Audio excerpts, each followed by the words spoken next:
अर्थात धर्म के मामले में आप चुप्पी साध लो, जो गालियां दे रहे हैं सनातन को आप चुप्पी साध लेते हो, वेल्थ क्रिएटर्स को जो गाली दे रहा है आप चुप्पी साध लेते हो और उल्टा गालियां दे रहे हो।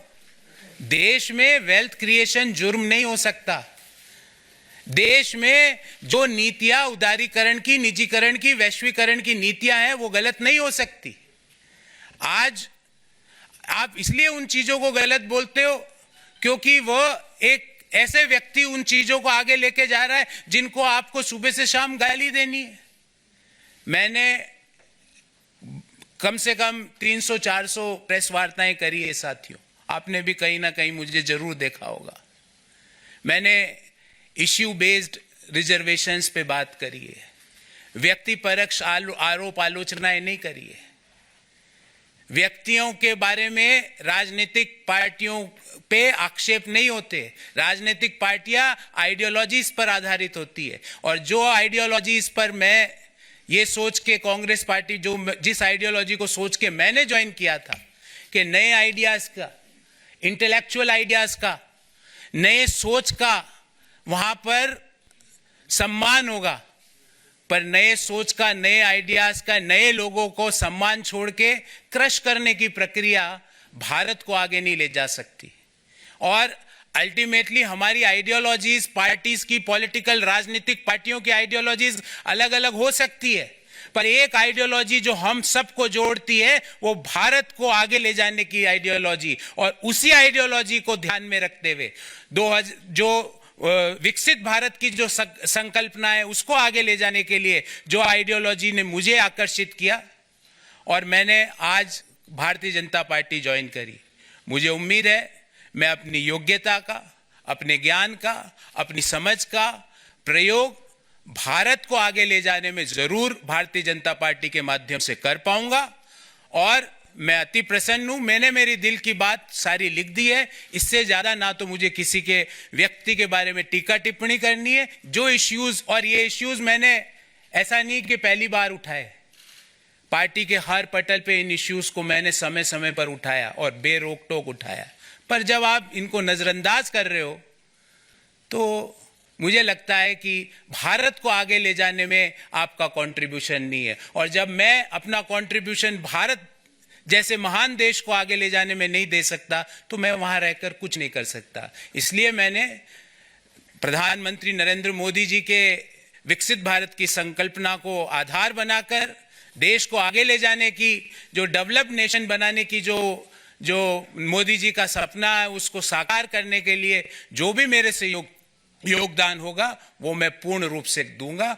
इससे ज्यादा मैं आज आपसे कुछ नहीं कहना चाहता। बहुत बहुत धन्यवाद, बहुत बहुत धन्यवाद तावड़े साहब, संजय जी और आप सभी लोगों को जिन्होंने मुझे यह अवसर दिया।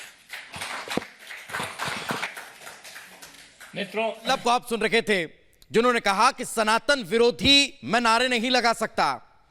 श्री राम मंदिर पर पार्टी के स्टैंड से दुखी थे गौरव वल्लभ और यही कारण है कि उन्होंने अब अपना पाला बदल लिया है। कांग्रेस में नई सोच की कहीं कोई जगह नहीं है।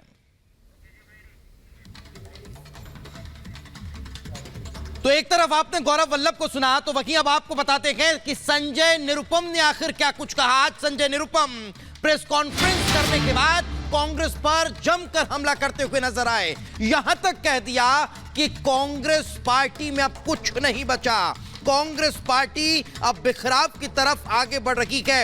इतना कि नहीं, संजय निरुपम ने कहा कि मुख्य धारा की पार्टी अब कांग्रेस नहीं रही, कांग्रेस का कोई भविष्य नहीं बचा, कांग्रेस खंडहर हो चुकी है।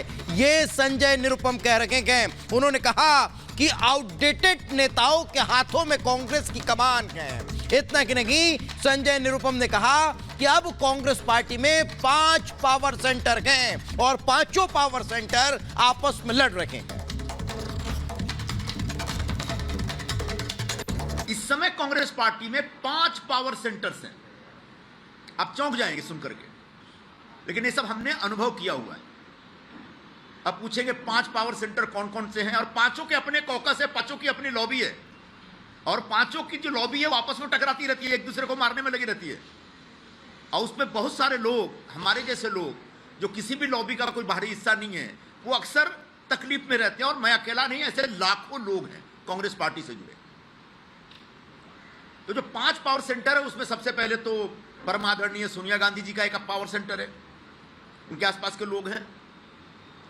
दूसरे आदरणीय राहुल गांधी जी का भी एक अपना पावर सेंटर है, उनके आसपास भी एक कोटरी है जो अपनी दुकान चलाता रहता है। फिर बहन जी की भी एक अपनी कोटरी है, वो अपने ढंग से एक्सर्ट करती रहती हैं, अपना पावर एक्सर्ट करती रहती हैं। अध्यक्ष महोदय हैं, उनका भी एक पावर सेंटर बन गया है। उनके आसपास जो लोग हैं वहां तो ऐसे ऐसे लोग हैं जिनके पास कोई राजनीतिक अनुभव नहीं, कोई राजनीतिक आधार नहीं, अचानक उनके साथ जुड़ के वो हाईकमान बन गए हैं और इस तरह की बातें करते, इस तरह की भाषा का इस्तेमाल करते जो मैं आपके सामने यहां प्रस्तुत नहीं कर सकता। और आखिरी एक जो पावर सेंटर है जनरल सेक्रेटरी ऑर्गेनाइजेशन का, वेणुगोपाल जी का, वो भी एक पावर सेंटर बना हुआ है भाई। वो भी अपने ढंग से अपनी राजनीति करते रहते हैं। जब हिंदी बोलते समझ में नहीं आता, अंग्रेजी बोलते समझ में नहीं आता, मलयाली हमको समझ में नहीं आता है।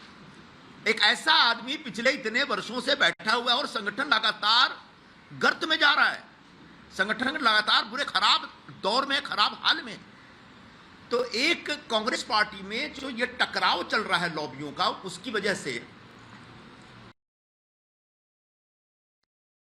कांग्रेस पार्टी वैचारिक स्तर पर अगर इस खांचे में देखें तो पूरी तरह से इरिलेवेंट हो गई, इस खांचे से बाहर हो गई। इसलिए लगातार लोग टूट रहे हैं, बिखर रहे हैं या अंदर अंदर कसमसा रहे हैं। तो वैचारिक आधार पर हालत खराब है, संगठनात्मक स्तर पर पूरा बिखरा हुआ है मामला। जो मुद्दे उठाए जा रहे हैं उन मुद्दों के प्रति कोई कमिटमेंट नहीं दिखता। सुबह कुछ बयान, शाम को कुछ बयान।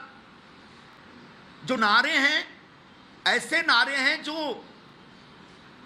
उनके घर में भी एक बार से दोबारा नहीं बोला जाएगा। तो ये जो वैचारिक स्तर पर जो एक द्वंद्व चल रहा है पार्टी में, उसकी वजह से बड़े पैमाने पर कार्यकर्ताओं के अंदर एक निराशा और नाराजगी बनी हुई है।